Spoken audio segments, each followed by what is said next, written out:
नमस्कार, मैं शामिन गर्नर और आप देख रहे हैं समय भारत 24x7। दिल्ली पुलिस मुख्यालय से 500 मीटर दूरी पर हुई घटना, फिर भी बदमाश पकड़ से बाहर। दिल्ली की एक निजी कंपनी में कार्यरत नीरज मिश्रा पुत्र अशोक मिश्रा निवासी फरीदाबाद, मूल निवासी बेला समोदापुर, जौनपुर, उत्तर प्रदेश आज शाम करीब 8 बजे अपने ऑफिस से निकलकर घर जाने के लिए बस स्टैंड की तरफ जा रहे थे। दिल्ली पुलिस मुख्यालय से करीब 500 मीटर दूरी तक पहुंचे ही थे, अचानक गलत दिशा से आ रहे दो बदमाशों ने उनका फोन छीनकर भागने की कोशिश की, लेकिन नीरज ने करीब 100 मीटर तक दौड़ते हुए उनका पीछा करके दोनों बदमाशों को धक्का दिया। उसके बाद नीरज ने एक बदमाश को पकड़कर मारना शुरू किया। तब तक दूसरा बदमाश आकर नीरज को धक्का देकर अपनी गाड़ी वहीं छोड़कर भाग निकला। उसके बाद पुलिस ने आकर नीरज से घटना की पूरी जानकारी ली। उसके बाद पुलिस ने अज्ञात बदमाशों के खिलाफ मामला दर्ज, बदमाशों की गाड़ी को अपने कब्जे में लेकर कार्रवाई शुरू कर दी। श्रीनगर में सुरक्षा बलों ने आत्मघाती हमले की साजिश को किया नाकाम, 2 आतंकी व 1 मददगार ढेर।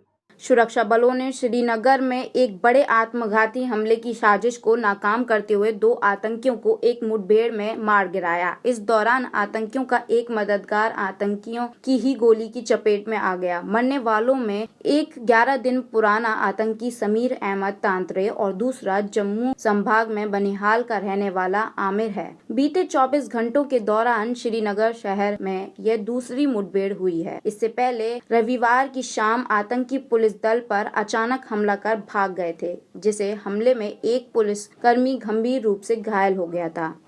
दिल्ली की हवा हो रही है जहरीली, आनंद विहार का AQI 433 पहुंच चुका है। 2 दिनों में और बढ़ेगा प्रदूषण का स्तर। दिल्ली NCR की हवा को सुधारने के लिए हर प्रयास किए जा रहे हैं। इसके बावजूद भी दिल्ली की हवा जहरीली होती जा रही है। दिल्ली के आनंद विहार इलाके का AQI मंगलवार की सुबह 433 दर्ज किया गया, जो गंभीर स्तर में है। अशोक विहार इलाके का 411 AQI दर्ज किया गया, जो गंभीर स्तर में है। चिंता की बात यह है कि दिल्ली के कई इलाकों का AQI 400 के पार चला गया है। वहीं सफर का पूर्व अनुमान है कि हवाओं की चाल बदलने से अगले 2 दिनों में प्रदूषण का स्तर बढ़ सकता है, जिससे लोगों के सेहत में असर पड़ सकता है। गोवा में केजरीवाल के एक दांव से बीजेपी, कांग्रेस समेत सभी दल आए मुश्किल में। जाने क्यों भंडारी के बिना जीत मुश्किल।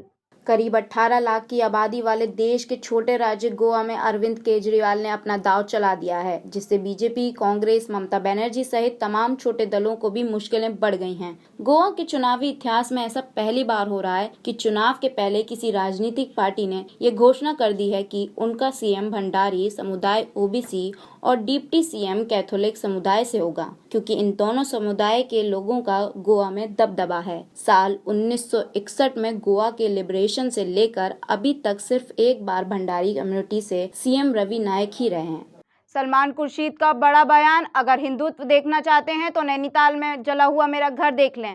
कांग्रेस के वरिष्ठ नेता सलमान खुर्शीद का नैनीताल स्थित घर जला दिया गया। उनके घर पर पथराव भी हुआ है। सलमान खुर्शीद ने सनराइज ओवर अयोध्या किताब लिखी है, जिसको लेकर विवाद हो रहा है। दरअसल सलमान खुर्शीद ने अपनी किताब में हिंदुत्व की तुलना आतंकी संगठन ISIS और बोको हरम से कर डाली। उन्होंने हिंदुत्व की राजनीति को खतरनाक बताया है। ड्रग्स केस मामले में शाहरुख खान की मैनेजर पूजा ददलानी को मुंबई पुलिस ने पूछताछ के लिए बुलाया, लेकिन पूजा पेश नहीं हुई।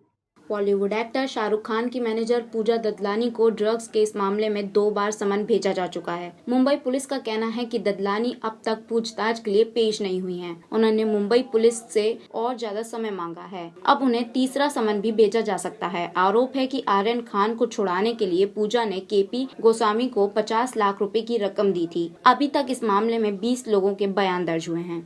लखनऊ से गाजीपुर जोड़ने वाले पूर्वांचल एक्सप्रेसवे का प्रधानमंत्री नरेंद्र मोदी आज करेंगे उद्घाटन।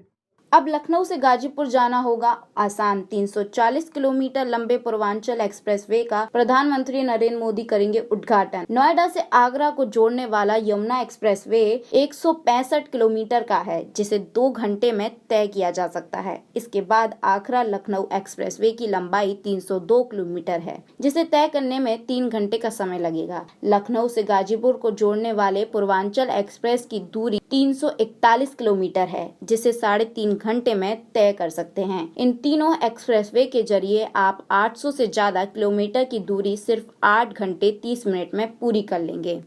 क्या सही में टल गया तीसरी लहर का खतरा? भारत में आए कोरोना के 8,000 नए केस। भारत में अब कोरोना वायरस की तीसरी लहर आएगी या नहीं, ये तो आने वाला वक्त ही बताएगा, लेकिन अभी के वक्त में कोरोना काबू होता दिख रहा है। आज देश में कोरोना के सबसे कम मामले सामने आए हैं। स्वास्थ्य मंत्रालय के मुताबिक भारत में आज 24 घंटे के भीतर कोरोना वायरस के 8,865 नए मामले दर्ज किए गए, जबकि इससे मरने वालों की संख्या 197 रही। फ्लाइट की लाइफ जैकेट में छिपाकर ला रहा था सोना, दिल्ली के एयरपोर्ट में कस्टम विभाग ने पकड़ा। दुबई से आ रही एक फ्लाइट में सोना लाने के आरोप में कस्टम विभाग ने एक युवक को दिल्ली एयरपोर्ट से गिरफ्तार किया है। आरोपी ने स्पाइसजेट की फ्लाइट की सीट की लाइफ जैकेट में सोना छुपाया था। दिल्ली एयरपोर्ट पर कस्टम विभाग ने 2527 ग्राम सोना बरामद किया है। बताया जा रहा है कि आरोपी 3 साल बाद दुबई से भारत लौट रहा था, जिसे कस्टम विभाग ने पकड़ लिया है। आरोपी ने बताया कि उसे फ्लाइट में ही सोना छोड़ने के लिए कहा गया था। अभी मामले की जांच जारी है। पूर्वांचल एक्सप्रेसवे के उद्घाटन को लेकर अखिलेश यादव ने भाजपा पर कसा निशाना। सपा अध्यक्ष अखिलेश यादव ने पूर्वांचल एक्सप्रेसवे का उद्घाटन को लेकर भाजपा पर निशाना कसते हुए कहा कि फीता आया लखनऊ से, नई दिल्ली से कैंची आई। सपा के काम का श्रेय लेने को मची है खींचम खिंचाई।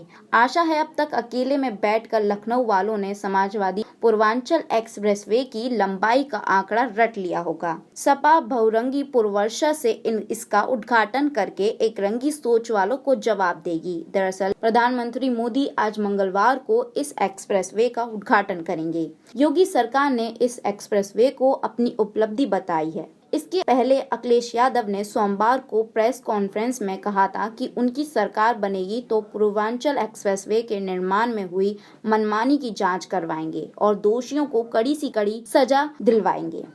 ऐसी ही बड़ी खबरों के लिए बने रहिए समय भारत 24/7 के साथ। तब तक के लिए धन्यवाद।